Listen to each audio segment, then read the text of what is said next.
Good morning. This is Pastor Brian. Welcome and thank you for joining me through reading a chapter a day Bible study on the book of Galatians. Today, as you can see, is chapter 2.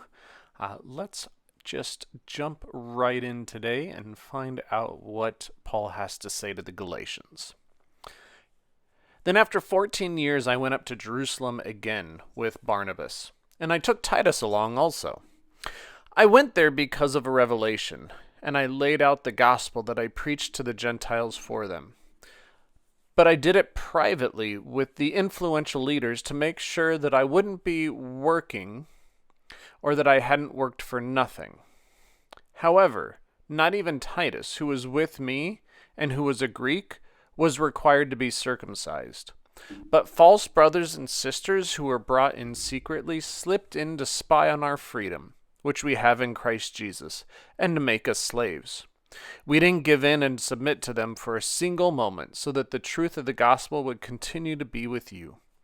The influential leaders didn't add anything to what I was preaching, and whatever they were makes no difference to me, because God doesn't show favoritism. But on the contrary, they saw that I had been given the responsibility to preach the gospel to the people who aren't circumcised, just as Peter had been to the circumcised. The one who empowered Peter to become an apostle for the circumcised empowered me also to be one to the Gentiles. James, Cephas, and John, who are considered to be key leaders, shook hands with me and Barnabas as equals when they recognized the grace that was given to me. So it was agreed that we would go to the Gentiles, while they would continue to go to the people who were circumcised. They asked only that we would remember the poor, which was certainly something I was willing to do. But when Cephas came to Antioch, I opposed him face to face because he was wrong. He had been eating with Gentiles before certain people came from James. But when they came, he began to back out and separate himself because he was afraid of the people who promoted circumcision. And the rest of the Jews also joined him in this hypocrisy, so that even Barnabas got carried away with them in their hypocrisy. But when I saw that they weren't acting consistently with the truth of the gospel, I said to Cephas in front of everyone, "If you, though you're a Jew, live like a Gentile and not like a Jew, how can you require the Gentiles to live like Jews? We are born Jews.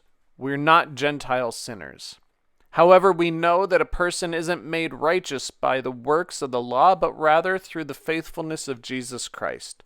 We ourselves believed in Christ Jesus so that we could be made righteous by the faithfulness of Christ, and not by the works of the law. Because no one will be made righteous by the works of the law. But if it is discovered that we ourselves are sinners while we are trying to be made righteous in Christ, then is Christ a servant to sin? Absolutely not. If I rebuild the very things that I tore down, I show that I myself am breaking the law. I died to the law through the law so that I could live for God. I have been crucified with Christ, and I no longer live, but Christ lives in me. And the life that I now live in my body, I have by faith. Indeed, by the faithfulness of God's Son, who loved me and gave himself for me. I don't ignore the grace of God, because if we become righteous through the law, then Christ died for no purpose."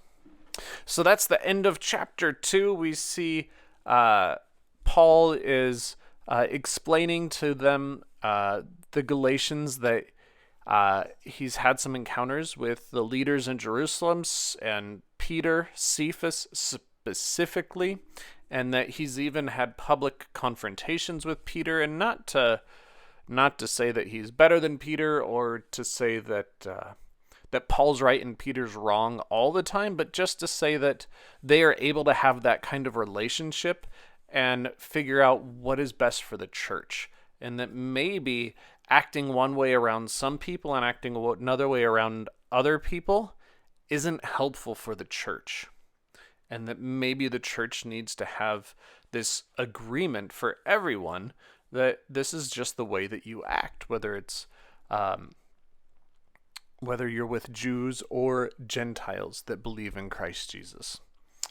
And so that's just kind of a little bit of that part. But I love the end of the chapter, and that is the image that you are looking at as you listen to these. I have been crucified with Christ. It is no longer I who live, but Christ who lives in me.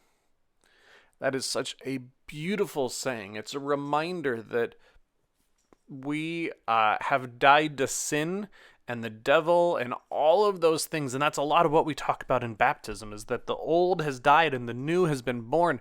And so it makes no sense to go back to the old ways of things that we did before. As Paul points out, if all those things that I tore down, that if I build them up again, now that I'm a believer in Christ, all those things that I tore down that were not a part of the life with Christ, then if I'm building them up again, then I'm just going back to the law, that sin, that death that I used to live in, and that's not right. Instead, you die as Christ died, and you now live by faith, who loved and gave himself for me. And that we don't ignore the grace of God, because if we become righteous through the law, then Christ died for no purpose. Because the law makes us, as we've read before and talked about lots of times before, the law makes us aware of our sin. But it is the grace of God through Jesus Christ, through his life, death, resurrection, and ascension, that brings us grace. So that we can still know the law and know the things that bring about sin, but that we live as people of grace, people who live in a new life. So what did you hear? What did you like the most about this particular chapter? I know I gave a bit of a longer commentary, but I think it was just important to really recognize the importance of knowing the law, but recognizing that we live as people of grace, not as people of law.